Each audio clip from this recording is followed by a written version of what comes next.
Hello, welcome to Beyond Words Presents. I'm Whitney Diffenderfer, and this week I am here with Dr. Randine Lewis. She's a specialist in Chinese medicine and the art of creativity. Welcome to the show. Thank you. Thank you. I'm so excited to have you on the show. I was just telling Randine right before we got on, her book, The Way of the Fertile Soul, is one that I had not worked with very much. And as I started to read it, I was really intrigued, and especially with your specialization in Chinese medicine, I'm really excited to talk about that a little bit more. But before we jump into things too far, I want to make sure that everybody watching knows that they can participate in the conversation. Just submit your question via the Google Hangouts app. And please be sure to like our YouTube, or excuse me, subscribe to our YouTube channel, and then like our Facebook page and follow us on Twitter. Also, so like my first question, when we started talking about this interview, you were talking about creativity and change in particular. And what is it that you've seen in your time working with people? What is the normal reaction to change? Fear. Yeah. Yeah, I would say that I fit in that category. What is it that brings about that fear? Well, I think the main fear, as I see it, is fear of the unknown. Mm-hmm. And when things are changing, it's most recognized that we're stepping into the unknown. And really almost everything, there are predictable patterns that go along. And when those predictable patterns get interrupted by whatever, by a move, a challenge, a new job, a new home, when we encounter something that we didn't expect we were going to encounter, it throws us into the recognition of the unknown. Things are always unknown, but they have predictable patterns, so we think we know them. So when life is heading on in a certain direction and all of a sudden we're encountered with something that changes that direction, we lose our ground a little bit. And usually when we lose our ground, it causes a certain contraction. And the work that I do within fertility or transformation or whatever it is that I'm doing, I work with the energetics of what happens when one, say, encounters fear. If we don't call it fear, if we don't have this emotional label, that the energetic movement of it is a contraction. It comes together. It makes us bound. It makes us small. And it causes our energies to become compacted and contracted. And then we don't have the ability to flow into the place where the winds of change are moving us, so to speak. Because if you look at change as an invitation, that there's something here that's requiring more of me, and we meet it with this contraction, actually what happens is it shocks the system, and the system is not now in the flow of life as it's inviting us into a new potential, a new possibility. And so when we go into that contraction of fear, sorry, I'm getting my two hands here, that fear energetically closes us off, contracts us, and we go into the fight or flight response. And with that contraction, the adrenal glands start pumping out more of the stress hormones, which are antagonistic to the reproductive hormones, because it basically puts one in a state of shock. We don't know what to do, and so it disables us a little bit. Now, go ahead. It's fascinating what you're saying, because I feel that exact thing. Like anytime a lot of things start to change around me, all of a sudden I get really small, and I feel myself. I'm usually a very open, very happy-go-lucky person, to use a strange phrase, but I get defensive, and I start to like justify, and I start to be, my fuse gets really, really short, and I can feel myself doing it, and I just don't know what to do in that moment. I don't know how to let that go, because I feel like, I guess it's like I feel like I need to protect myself. Exactly. Exactly. And it is a survival mechanism. It's hardwired into the system. And so one of the things that has happened is when we start becoming aware of that, or we reach out for help or something, that I don't know what to do. I'm stuck in this place. I don't know how to respond anymore. I don't like this feeling of being angry and confused and not sleeping, or whatever other patterns are associated with it. And so somebody might identify, say, well, Whitney, you're experiencing the fear of change. And when you identify it, what most people do is they say, oh, it's fear. I'm not supposed to be afraid. Now I'll just try not to be afraid. I'm sure that works well. They'll go into all of these maneuvers to try to get out of the fear, try to make themselves feel better. Okay, now watch a happy movie, go around people that you love, go what makes you feel good, go out into nature. And really that's just an avoidance mechanism. And people try to escape their fear because this contraction is uncomfortable. And it's meant to be uncomfortable, but the reason it's uncomfortable is because we resist it. And if this movement, this fear, is not resisted, somebody's not trying to get out of it, or soothe it over, or oh, it's not really fear, it's love, I feel, those kind of maneuvers. Yeah. But when you just see, okay, it's this movement. Now, what if I am intimate with that movement? What if I'm not trying to get away from it? What if I don't even need to call it fear, but I feel this contraction.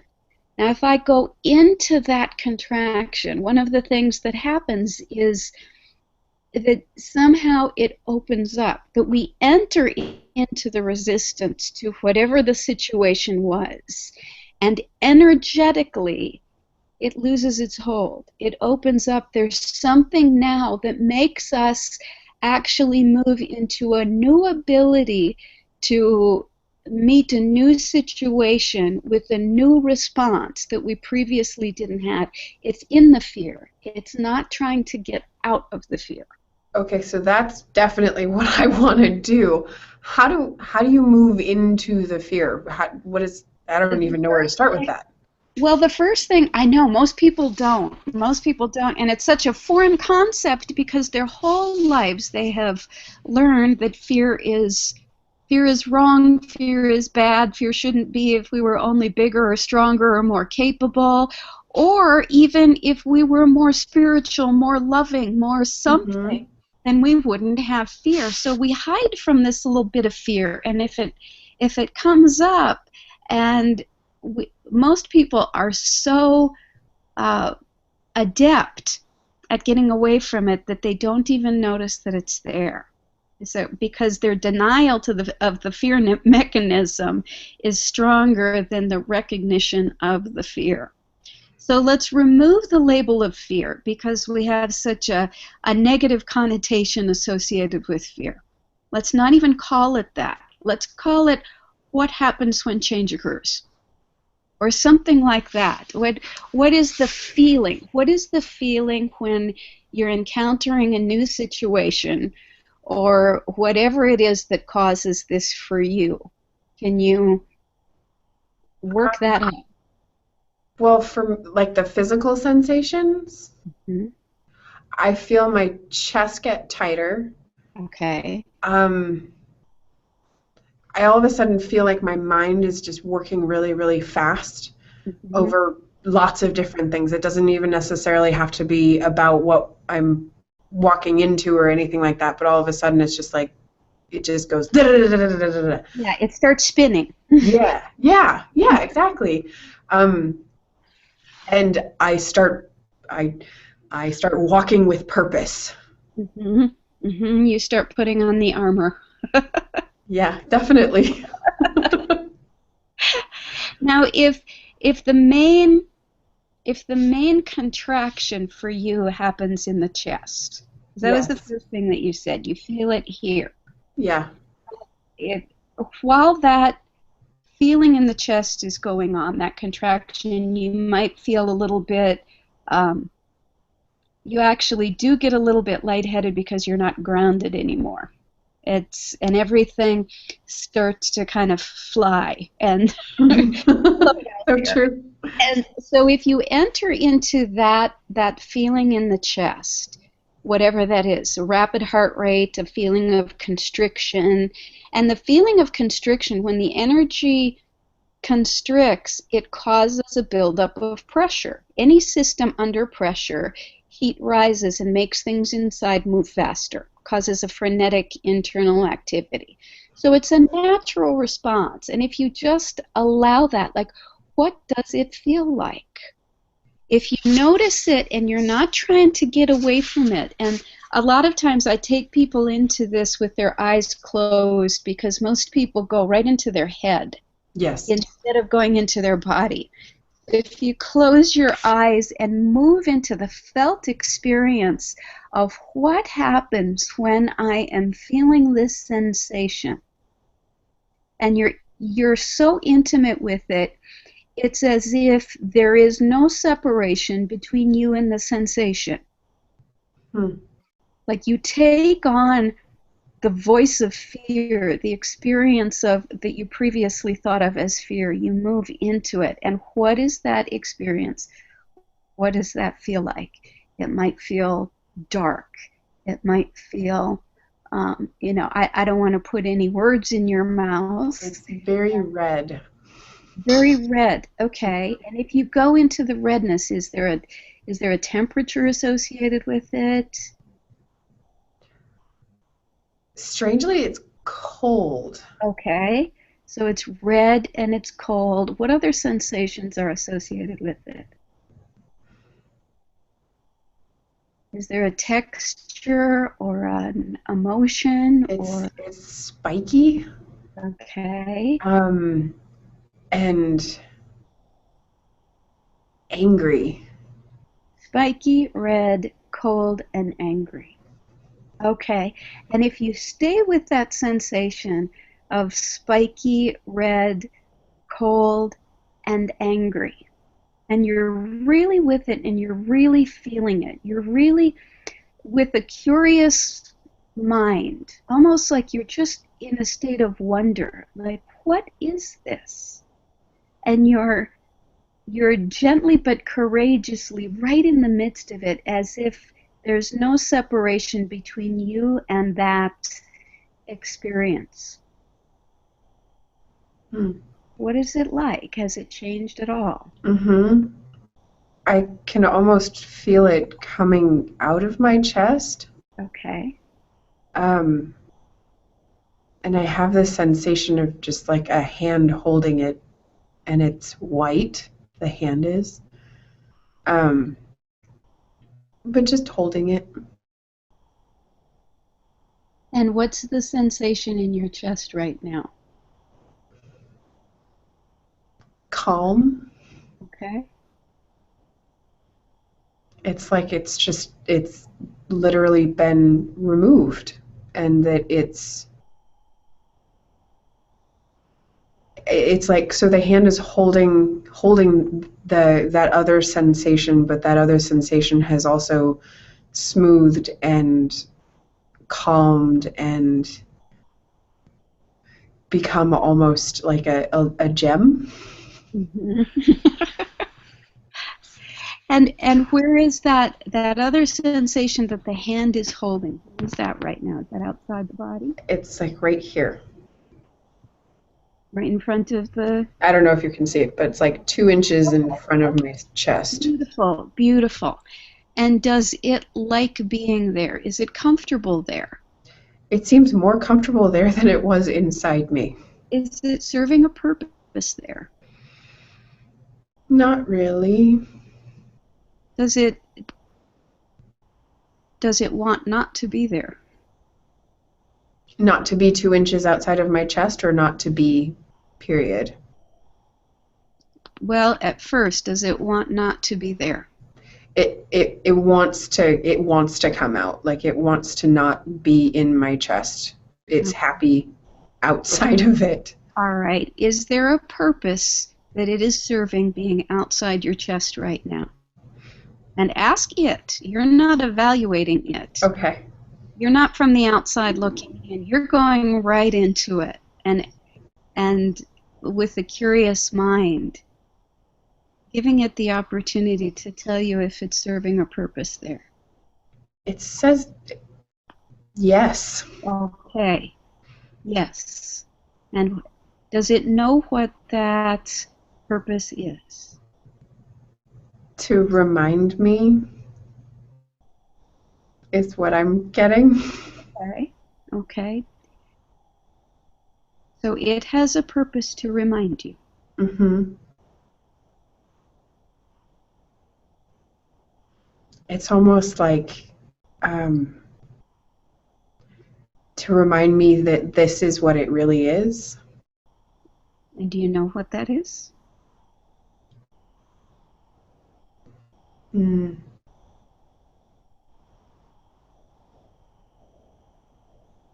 Calmness, passion, Okay.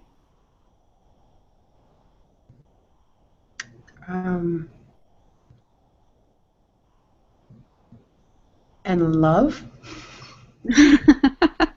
Mm-hmm. Yeah.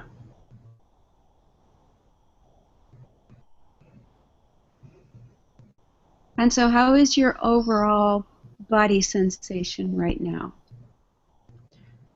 Very relaxed. Very, I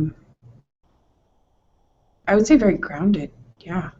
And can you go into the spaciousness of your body right now and find anything that you previously called fear? No. And yet you feel a certain protection and safety. I feel like I'm glowing. And let that out. Hmm.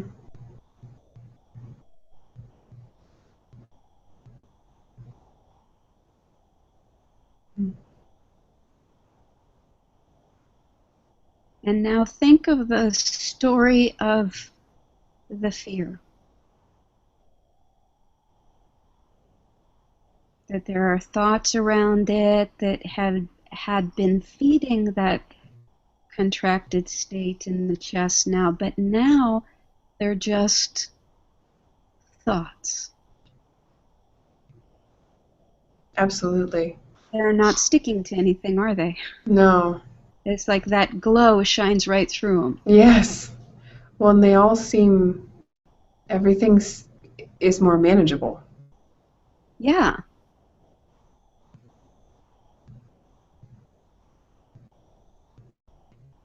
Well, good work.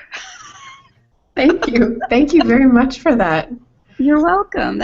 You were usually one step ahead of me in this. Oh. So you had a real awareness of what was going on with you. Oftentimes it takes a little querying around for somebody who you must have some practice or something where you know how to go into the spaciousness of the body. I'm very aware of how I feel when when I'm in the flow. I'm very aware of that. I love that feeling in my body. I feel like I can do anything. Good. And then I'm very aware of the moment when that goes away. Well, and that's the invitation. That's exactly what I'm talking about. That when we're in a state of fear or pain or suffering or panic or anxiety or anger, and that sensation of the flow, which really is the true heart response to life itself, that when it is interrupted, we tend to recoil and want to get rid of it, whereas it's an invitation. It's saying, pay attention to me. not with the analytical mind. This is very different than therapizing or psychoanalyzing or when did this occur and what does it mean. We don't actually really even care about any of that. If that comes to the surface, fine. But we're not going in trying to uncover deep emotional wounds. They'll surface if and when they're ready. But if you go directly into the energy, which is all we're doing, and everybody can do that. I mean, every emotion is just a particular flow of energy.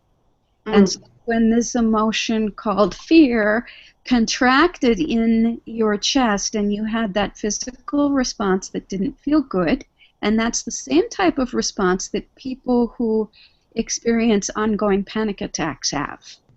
That it becomes overwhelming. And I feel like I'm going to die. I feel like there's such pressure in my chest that I don't know what to do. And it's like there's a separation, that their mind, their thoughts float. There's no anchoring. There's just the panic. And with that, all they want is for it to go away. And so they often will medicate or do some sort of technique to make that go away, where the real invitation is to go right into it so it can be transmuted, which is exactly what you did. You went into it and found out, wait a minute, there's nothing wrong here, even though it was red and cold and spiky. But then when you were really with it, with a curious mind, it went to its proper place, which is outside the body, which is where in Chinese medicine we say that the protective chi resides. And the protective chi is usually a couple inches outside the body. And so when you had your hand here, when I was asking, does it have a purpose? And you didn't have to know anything about Chinese medicine. You didn't know anything about what they call the wei qi or the protective chi. But it moved there and pretty much said, I got your back, girl. I got you covered. I'm out here holding this for you. And then you could experience the openness and the glow that's naturally a part of an open heart when it's not constricted by fear. And so that's the kind of thing when one encounters, you can call it stress, you can call it change, but in Chinese medicine we call it the winds of change. And I like the winds of change because it's an invitation to the transformation. It isn't like trying to barricade the doors and get safe and go into my happy place. And it's like, no, you full on meet life. You go into it head on. And we could say it's a very yin process, a very internal embodied process, which especially women have a knack for. It may not have been cultivated, but it's this yin process. And it's like the power of yin is really intimately experiencing everything as it comes up and using it no matter what it is. And that tends to bring us to higher states of awareness and understanding and transformation. So. Well, and I'm like deeply in love with this exercise now, and I just want to go back and do it over and over again. For all of the different changes that I have going on in my life. What do you recommend, just doing that exercise over again each time you encounter some new kind of change? Because I feel like for some reason right now in my life, I feel like every part of my life has some form of change going on.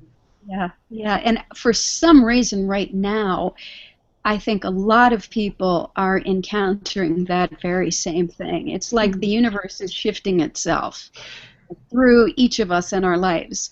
And when that happens, it's like, whoa, brrr, rapid fire, that this and this and this and this and this and this. And so what I try to do with everybody is to help bring them into a place where you're not avoiding the conflict. You're heading right into it, like a ship sailing into the storm. Mm-hmm. Instead that, it's still going directly into it. It's not turning away from it, trying to get into it. But when you're going into whatever the change is, whatever the tension, whatever the stress, whatever the circumstance is, I think the most important thing is that you have that sense of grounding. And if it's a really enormous change, something, say that your relationship is over, you're getting a divorce and you're losing your job and your home and everything you've known. Now that, which occasionally happens. Unfortunately, yes. Instead of bracing ourselves against it, and I say go right into it. If it's 30 things all at the same time, how do you do that? And the main thing that I try to do is to help somebody find what is it that anchors you? What is it that gives you a sense of, and this is so easy, when I ask what anchors you, usually the first thing that comes up is, which is so obvious that it's usually missed as we go and find the thing that gives us strength. Well, and we start searching the mind. But it's just moving into the felt sense of the presence of your own being. Just into the spaciousness of your own heart. It's me. It's me. It's me. And so when that is the anchoring, the felt sense of the presence of your own being, that is what gives rise to the emotions. That's what gives rise to the thoughts. And it's actually not different than the environment that is changing. Okay, you'll have to explain that. Because what separates the sense of the presence of your own being from the rest of existence is your reaction to it. Okay, that makes sense. Your thoughts, your feelings, your contraction. What am I going to do? How am I going to get out of this? What's going to happen in the future? And those are the things that create this contracted, spiky, angry, barricaded sense of, I don't know what to do. Mm-hmm. And when you see that the presence of my own being is meeting life without resistance, including not my reaction and contraction to it, but my response to it. It's part of the weather of interacting with the world. It's the weather that comes upon me and my life as if they're two things, and they're not.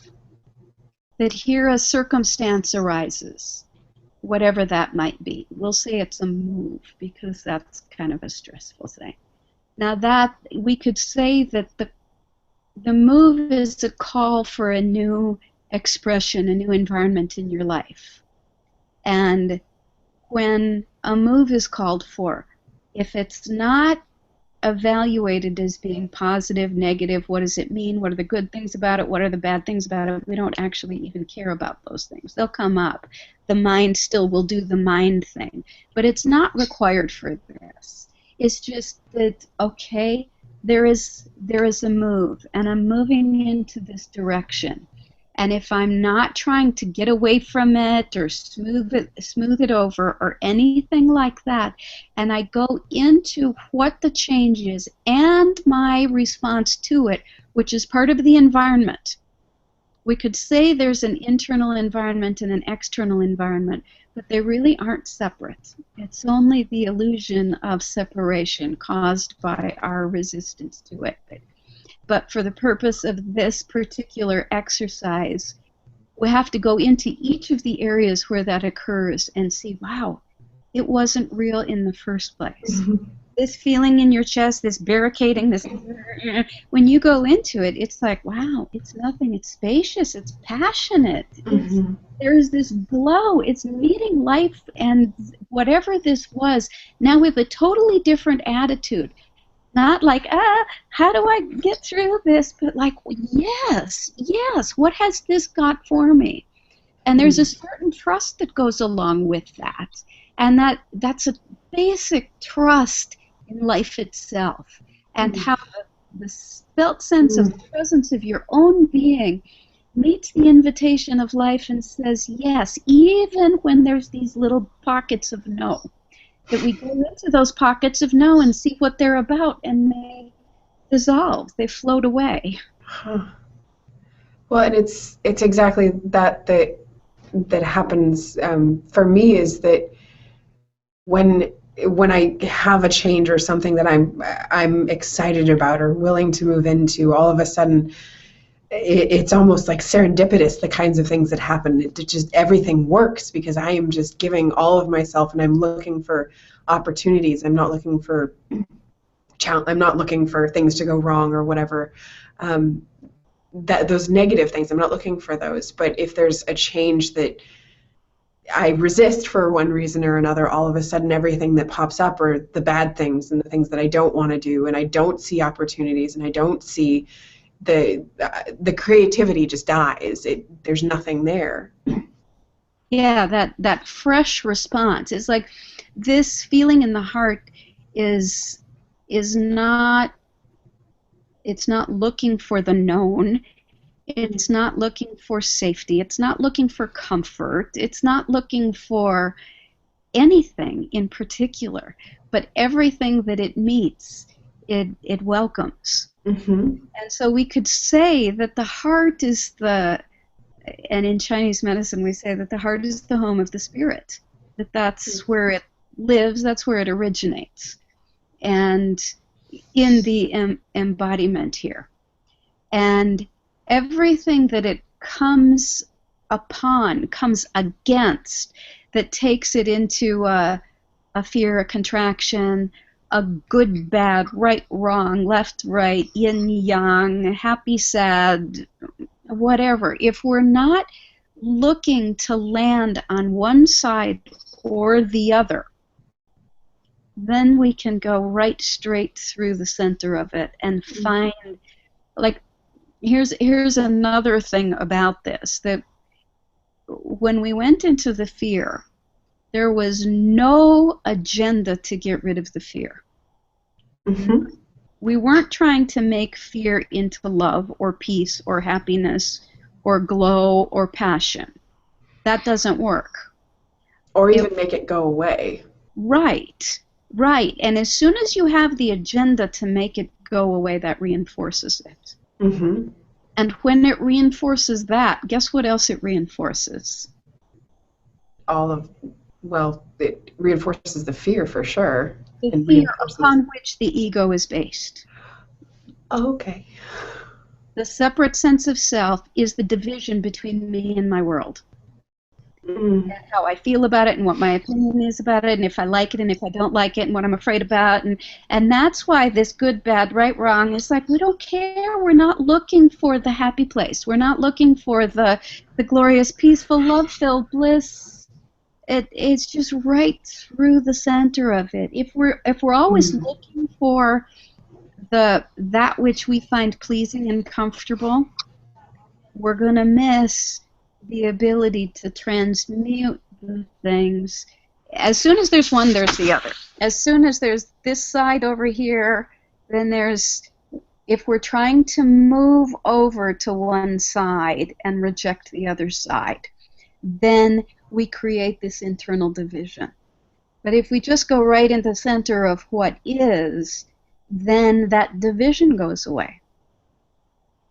And that division is, not only the division between you and your world, between you and another, it's everything upon which the ego is based.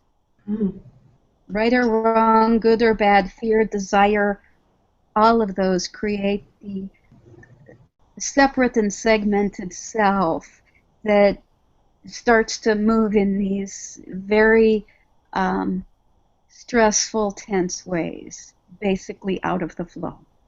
Absolutely. Well, and people always use the the metaphor that people put up a wall around them to protect themselves, and it sounds like that wall actually it is that actual separation of the self from everything else in your world. And I know my wall has kind of been coming up and up and up and up, and I don't like it. I want it to come back down, because I love that feeling of connection, and I feel like that is where I know that's where I do my best work. Yeah, yeah. And those walls can even be constructed around, kind of a spiritual idea that when we have an idea of how a calm person, how a spiritual person, how a whatever kind of person would react, and we adopt that posture, that's a wall. Huh. And if you've ever seen somebody who claims to be, in a state of peace or bliss or love at all times, and you can tell that there's something kind of put on about it, that they have a little bit of an air about them, and you might think, wow, I wish I could be like that all the time as well. But they're impenetrable. That there's somehow this sense of something that you can't get through, because it's still a mask, an identity, now in a love, bliss, spiritual cloak. Yes. I've actually had that exact response. There's certain people and I hope he's not watching at this moment, but my brother is actually one that the first one that I thought of, because he does that. I mean, he's had a lot of training. He's read tons of books about self-development, and so he has this air about him, and anytime he comes home, it's like he has come home to take care of the family. Yeah. And I find myself getting really quiet around him and just kind of sitting in awe and being like, I wish I could be like that. And then when he leaves, I feel, because he lives in LA and I'm up here in Portland, but when he leaves, I feel like my brother never really came home. Yeah. And he probably didn't. And not knowing your brother, but knowing the way that cloak comes on, that it can have a very good feeling about it, that I am the one that knows, and because I have found all of these answers, I have this barricade around me that works all the time, and I will always return. This process that I'm speaking about is naked vulnerability. Oh. And that naked vulnerability will sometimes cry and fall apart and pick itself back up, and that's just part of the human experience, and have no judgment about it. It's like the freedom of a 2-year-old tantrum. That when an innocent child starts experiencing their full spectrum of emotions, and they can be afraid and cry, and they can be angry and stomp and scream and come right back and say, well, I'm hungry. It's like this nakedness where they meet life as it is and snap right back. Now, we're obviously adults, and we're not trying to adopt the persona of a 2-year-old. But there is the freedom that's very similar to a small child. Not necessarily the emotional reactivity and the lack of wisdom, but that vulnerability, that I am willing to bring 100% of my felt known experience into this new unknown, and see what it to see what the lesson is, to see what the gem is. And I'm sorry, go ahead. I'm curious, because I feel I'm a crier. It happens a lot. And and every time I cry, I get angry at myself because I'm like, I wish I wasn't crying right now, because there's a lot of reactions that happen to my crying. Some people think I'm trying to manipulate them. Some people just stop and try to soothe me. I just can't not cry. And I think it's probably had me shut down my vulnerability. I think it's had, and I'm sure this happens to a lot of people. It's like as soon as they put themselves out there and they bring that vulnerability, then all of a sudden somebody has a negative reaction to it, or somebody says, yeah, you need to not wear your heart on your sleeve. Um, how do you have other people understand that it's like this vulnerability and this full expression of myself that I'm giving is, don't shut it down. Yeah, it is the greatest strength. It is the greatest strength to be able to move through the full spectrum of life responses. Mm. And things like tears and fear are not valued. And so we tend to shut them up, shut them off, and do whatever you can to not go into the hysterics. Yes. But to me, it's like crying is just crying. Tears are just tears. And when I allow myself to have them, and I am allowed fully to experience them, there's something strange and paradoxical that happens, that they're much shorter, that they tend to come at real appropriate times where sadness is allowed to visit and take root. Or a circumstance comes up where I feel somebody's sadness, I feel their pain, and there's a natural response. I tear up, and when I allow that, then when there's no resistance to it, then it doesn't build up. It's just a natural response where I can meet it fully and it goes away. I used to have, and I still have it a bit, I used to have a terrible tremble in my voice that came from just being afraid, just being extremely sensitive. And it wasn't all of the time, but if I would speak publicly or have some real intense situation, it would bring it out. And I was so embarrassed by it that I used to take beta blockers so that it would keep my heart at bay and everything would be smooth. And one day I thought, what am I doing trying to shut off this natural response? So the next time I had a public speaking event, I went up and I was very aware that I didn't have my beta blocker and that my voice would probably tremble. And so I just met it in the audience, with the audience, and I said, here I am, and when I get nervous and feel like I have something to say, there will be a tremble in my voice, and I'm so embarrassed about that, and I hope you'll bear with me. And immediately there was I could feel the softening of the whole audience, and it gave me permission to be who I was, and it was like they softened, and they could feel that vulnerability in me, and it was like they knew I was going to speak truth to them. I wasn't going to pull out the papers and give them a discourse on what somebody else had said.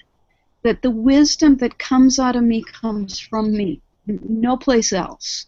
It's not because I read it somewhere else. It's not because somebody else gave it to me, or it's this wisdom tradition. I had to learn those things, but then I had to come back for me.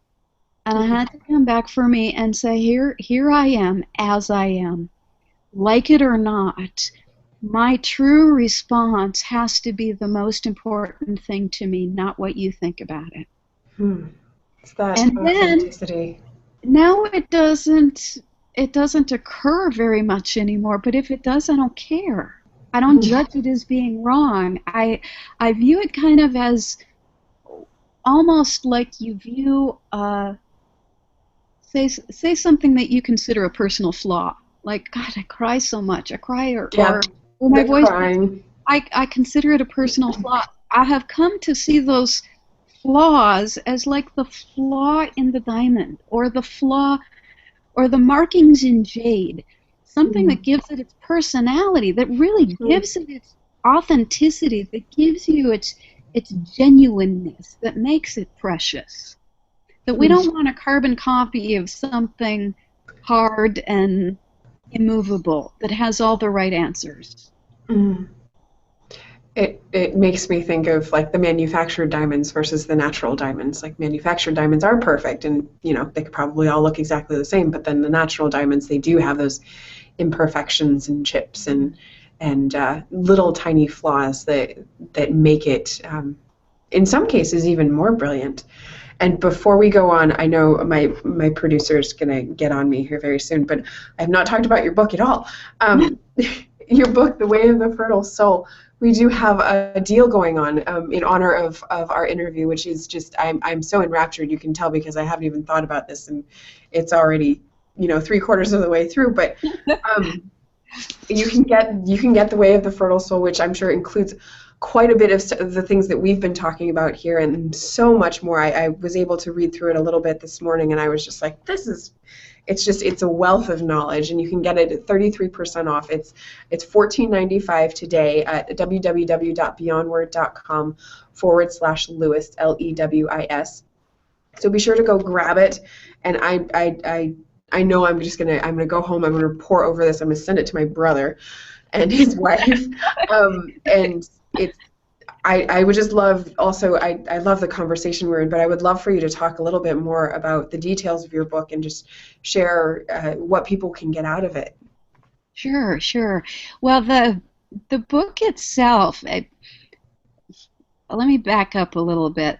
Most of my work, my adult work, has been in the field of treating infertility with natural and oriental medicine, and combining that with Western medicine as well. And a lot of that has to do with some of the tools of Chinese medicine, which is acupuncture, herbal medicine, making an appropriate diagnosis and treatment plan. That's creating a certain diagnostic box that if we can categorize somebody, then we can treat them, not unlike Western medicine. But what I started to see in my clinical practice, and I went from a clinical practice to doing a retreat practice where I work with people individually. And I started to notice, and on a lot of the work that I did in my PhD, and was to uncover some of the really deep origins of what shows up in not only infertility, but any life obstruction, physical, mental, emotional, spiritual. And when I went into that and started going directly into the energetic roots that give rise to a certain imbalance, say infertility or migraine headaches or menstrual dysfunction or whatever it is, perimenopause, it does not matter what the manifestation is. But when you go into the root of it and you uncover what the barrier or the obstruction was, it moves past itself, and then so does the manifestation fall away. That manifestation being infertility or depression or whatever that is. It's always going into it. So the book itself outlines the 5 major energetic systems that we utilize in Chinese medicine that is much more reader friendly. That a lot of the roots of Chinese medicine were not so that doctors could treat patients, but so an individual could discover within themselves what their own obstructions were and overcome them. So I've tried to bring that back in a way that the reader can use to understand some of these systems, like the contracting system of fear and how that constricts the kidney system of energies and what that represents in the body and in the mind and in the psyche and spiritually. Each one of these has a different aspect of each of those. So Well, and it's very interesting to me. As we were going through the exercise earlier, the thing that I just kept thinking about was knowing that your background is in fertility and infertility in particular. And I was thinking about all of the stress and the strain and the frustration that comes with not being able to get pregnant. And I've always heard, you know, if you're stressing out about it, then it's harder. But also, I was thinking we do have a couple of women in our office who are one of them is a week away from her due date, and one of them is 2 weeks away from her due date, and they are both looking at this other kind of the other end of it, that massive change that comes with having a child. And it's just interesting. Do you work with people in that transition as well? Sure. I work with people in, I started working just with infertility because that was the place where life couldn't even get through. That was the place that had that was most potent for me. I loved it, you know, not only because of my own personal experience, but because it's what really brought people to their knees in desperation. And really, it was so potent in being able to overcome some of those. But then absolutely in giving birth to a child, in giving birth to one's true self, in giving birth to a new direction in life. I work with people I work with people who are suicidally depressed. I work with people whose marriages are ending. I work with people who are really in deep need of something that is not like take a pill, read a book, go to a yoga class. And so what I try to do is bring them to the inherent wisdom of whatever it is that they're going through. It's not a mistake. Trust it, move into it fully, bring yourself into it. And when you fully trust life, including your response to it, it opens up an unfathomable realm of just joy, no matter what the difficulty is. And sometimes you see women who go through this process before birthing who actually give birth orgasmically because they're not in a state, I know it's hard to believe, I didn't go through that myself, but there are no more obstructions and they're not holding back life. They're going into the pain, they're going into the opening, they have already gone through their fears, their resistance, their anger, and it's no longer an idea held back in the psyche, but they have done the same type of work that you and I did together, and then they go into the unknown and open up to life, and you watch the babies that come out of that process because the mother has already gone through it herself. Yeah. It's like they enter into a very different world. Yeah, because of the space that their mother holds for them, and you can pass along the lack of fear, but the new way of well, a more it seems like it's just a more compassionate way to all of the words that I'm used to using just don't work anymore. Just like to face fear, to come at fear. I'm like, no, but it's not that. It's but to deal with fear. Yep. Yeah. Oh, that's.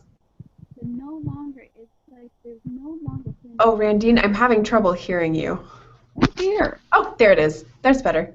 Okay, it came right back on. Can you hear me now? Okay. Yes, I can. All right. When fear is no longer working against you, or you're no longer in resistance to fear, you're free of it. There's nothing that holds you back in life anymore. And fear has a lot of different faces. Fear shows up as resistance, as anxiety, as worry, as overthinking, as desiring.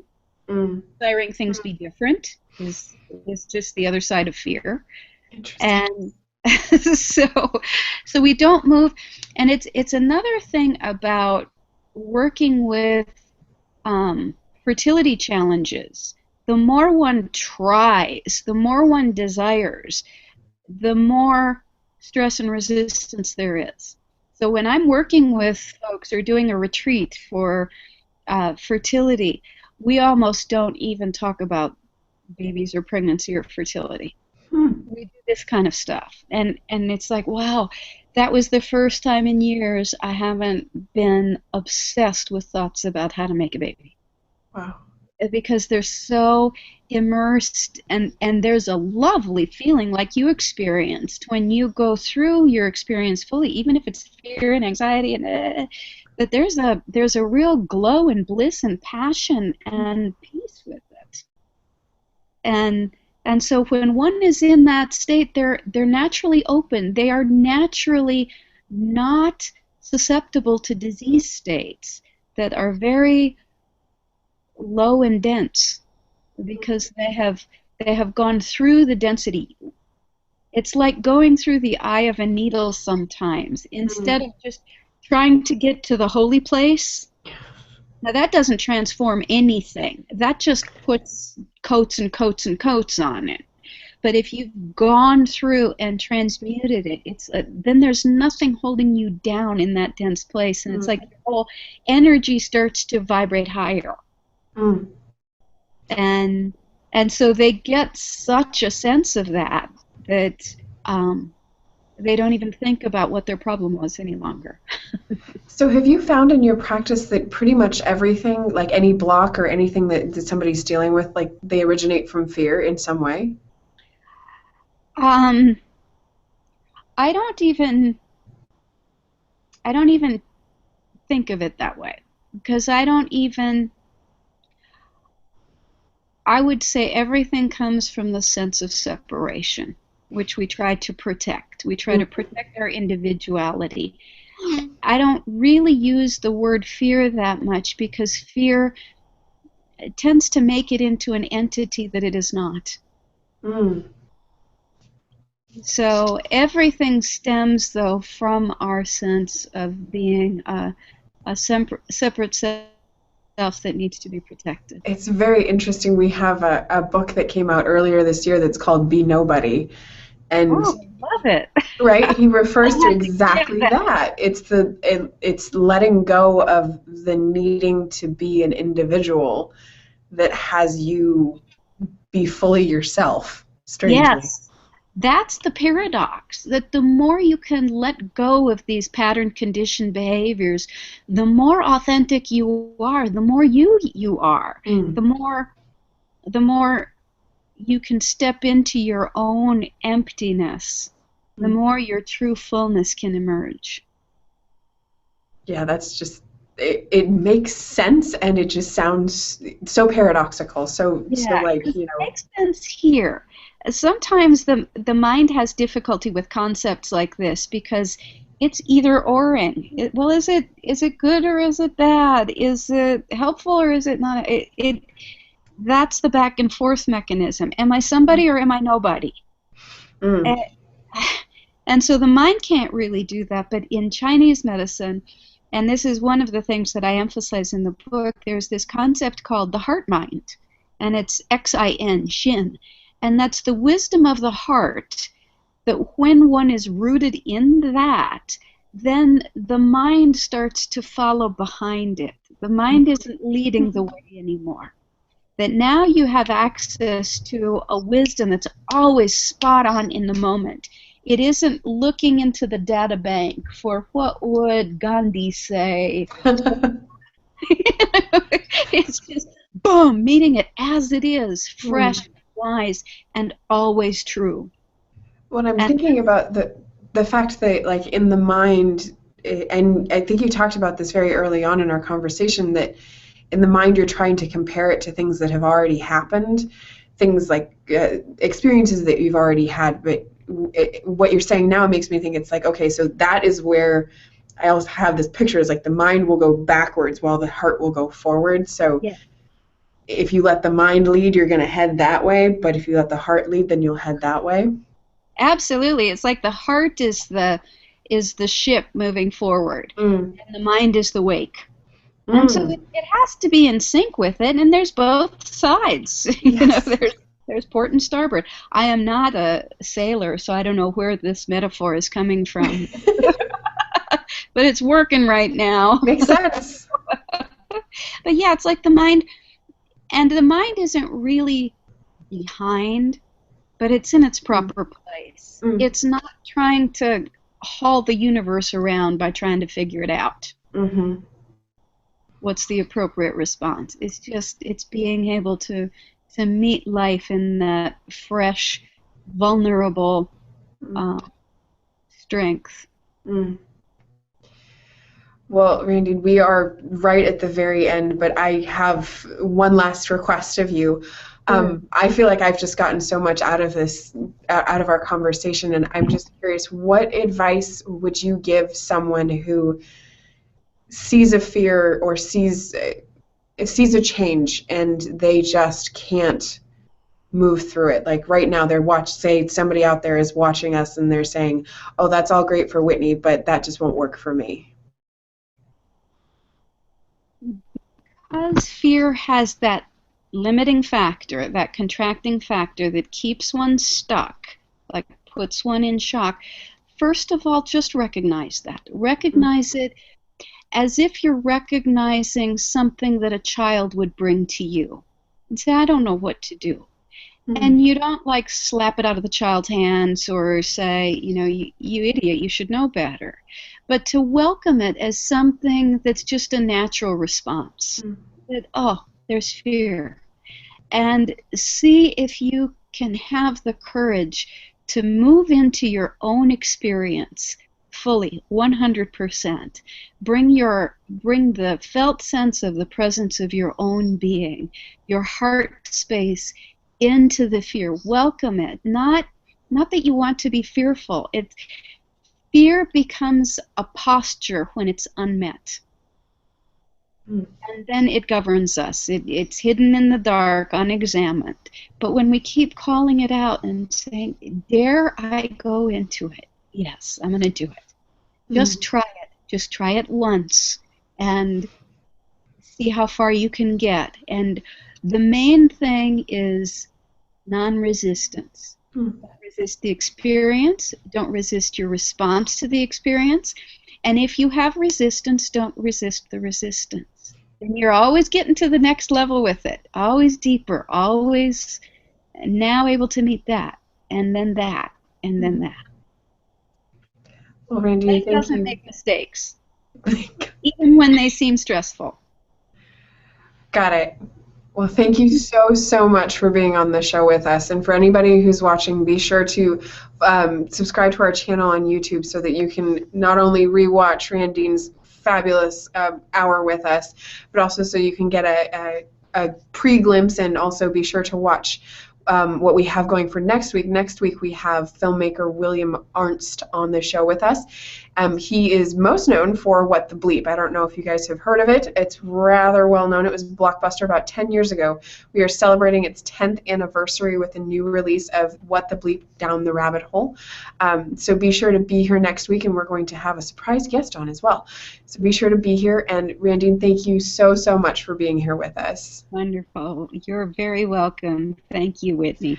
Thank you. Bye-bye. Bye.